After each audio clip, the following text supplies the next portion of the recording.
What's up, everyone? What's going on? It's Lugo back again with Fat to Fit Day 132, I believe. Check. Yeah. Nope. 133. Today we had a deadlift day. This is my top set with 429 for 4 reps, and it moved pretty well. Deadlifts went really well. Honestly, this whole session today was a banger pull day. Like it was really good throughout the entire workout. All my back movements, my biceps, everything was really nice and felt really strong. Um, and I only did 3 sets of deadlifts. I did a top set of 4 and 2 back downs, and then I moved on to all my back stuff. Mostly just because I'm trying to prioritize getting a stronger squat over my deadlift, so I'm lowering the deadlift volume, keeping intensity high. Um, and honestly, so far, like I've noticed that my deadlift is still really strong and still getting stronger, significantly. So I think that it could be to my advantage that I'm not pushing volume as much, and really just focusing on moving my back down work really fast and controlled. And I feel like it's definitely helping. So my ab work and to the banger lat pull downs. This was 200. Honestly, it felt like I wasn't controlling them that much, but looking at this, I feel like it, it's as much as I really want to control it. To be honest, I'm not jerking it. I don't feel like um and being super reckless, but I definitely could control it more. But for 200 pounds, I'll take it. Kind of ego maxing on these, but I really enjoy doing heavy lat pull down, so it's all good. I think I did 3 sets. I don't even remember how many reps I got. I think it was like 976. Maybe it was like 975 or something. Um, but yeah, man, I really do enjoy some heavy lat pull downs. Um, I really have been moving away from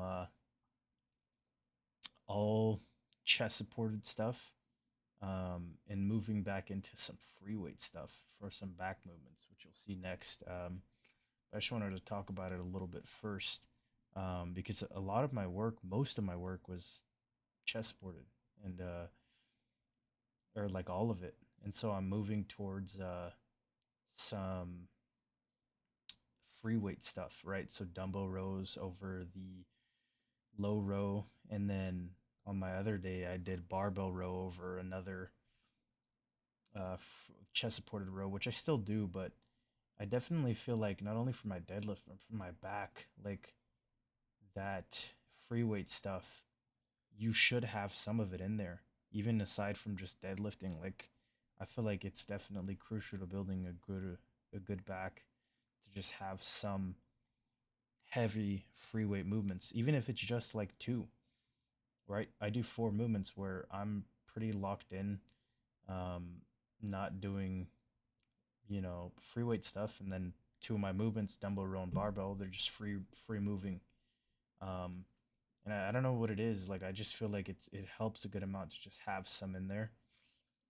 Um, and we'll really see where it takes us because I've been in and out with them, and I definitely feel like it's gonna help a lot. Not only just for hypertrophy or not hypertrophy, but like making your back look huge, but um, for strength. There's something about free weight movements that just there's just a different kind of strength because you have to stabilize. And then obviously moving on to my favorite chest supported row, which was the Arsenal strength, and I feel like this was too light, so I did go up after this one. I went from 55 to 66. And one of the things that I've been trying that I got from, I think, Phil Viz, which is a bodybuilding coach and a former bodybuilder, which is like heavy chest supported rows for like thickness. Um, you just want to like go heavy and not necessarily go past the midline because going past is going to be like more rear delts, but really just getting it to that torso and going heavy. And I'm not sure how I feel about it yet. Um, we'll see, but it did feel good. It felt pretty good. And I did feel like I was controlling this a good amount. Um, but yeah, I don't know. We'll really see because I've done the getting your arms as far back behind your body as you can, and I really feel like my mid back is not great. I feel like it could be better. So maybe just going heavier and like really focusing on squeezing that instead of just like pulling my arms all the way back could help more.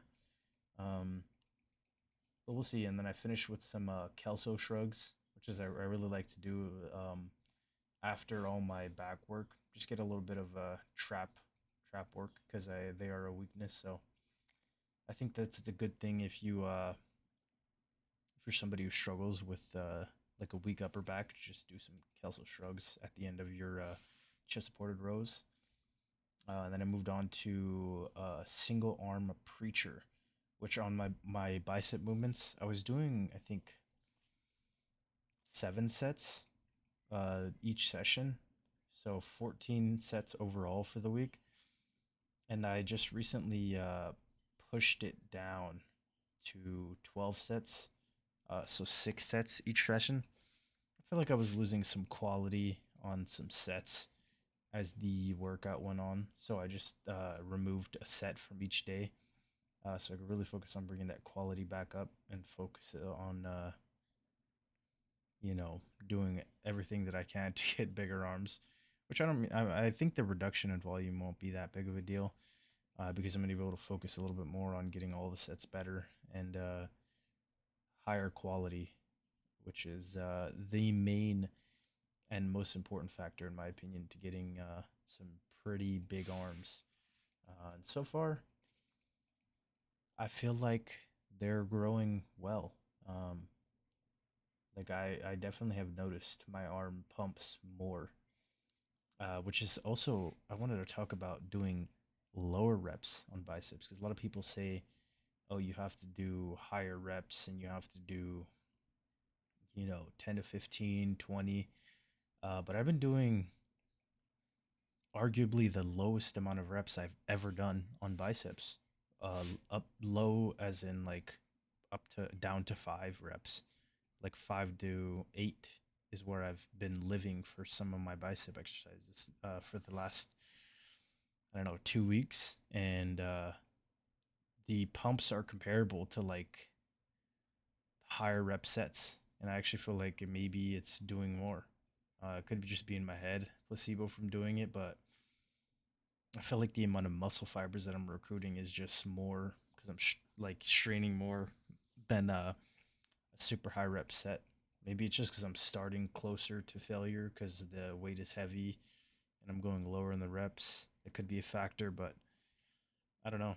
Like I've pretty clearly not been doing anything above like 8 reps, 9 reps at the most, and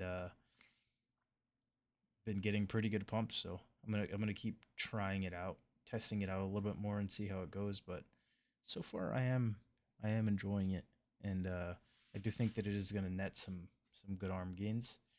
Um, we're gonna have to see what I'm gonna do about this preacher because I'm pretty sure I'm swapping gyms in like another 2 weeks.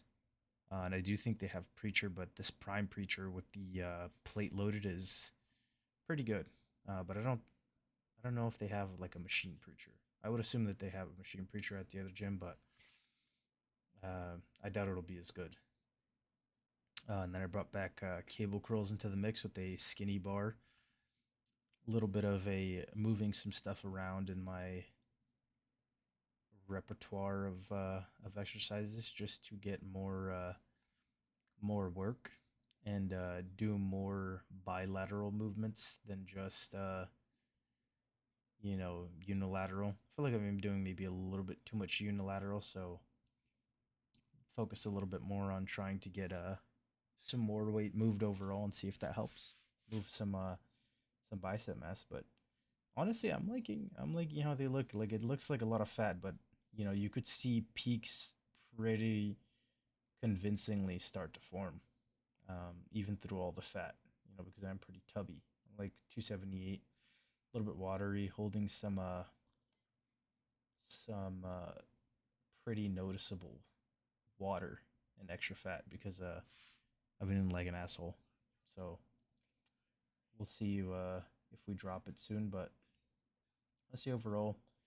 Not looking terrible. Better than I have in the previous months, and you can definitely see the blood still on my biceps. This was like 30 minutes after my workout, so heck, you could still see it as not bad. But that's pretty much the end of the video, guys. If you enjoyed, please consider leaving a like, comment, subscribe, and I will see you guys tomorrow for day 134 and some leg training. Thanks for watching.